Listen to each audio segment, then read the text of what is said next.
मिलल बसरवा हमके तोहर रिपोर्ट लेके सामान सभाया डूबल के तो मिलल बसरवा हमके तोहर रिपोर्ट लेके सामान सभाया डूबल के तो मुंडा भइल बा गरम मन के निकलल सारा भरम कल से सोल नाई के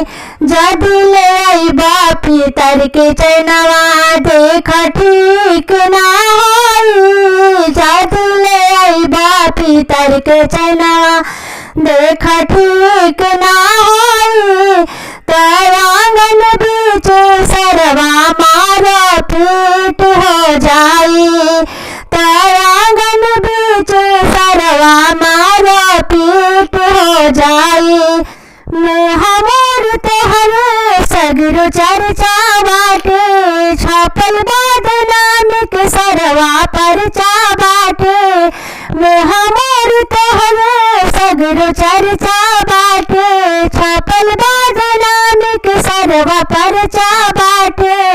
मेरी काके सीना जोड़ी खाई छोड़ दाए सरवा बड़ा खिलाड़ी ना मरवान जदी ले बापी तर के अंगूठी देखा ठीक ना होई जदी ले बापी तर के चनवा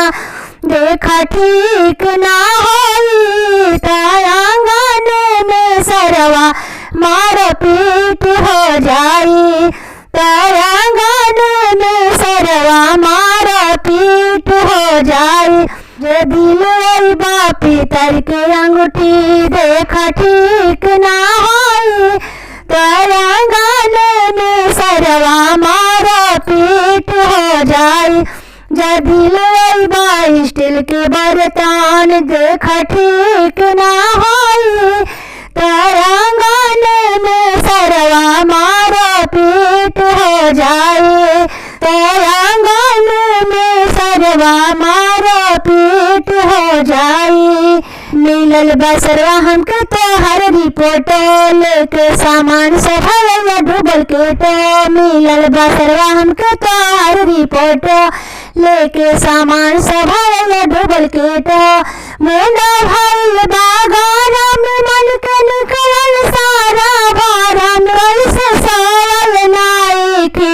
जदी ले बापी तर के चैनवा देखा ठीक ना होई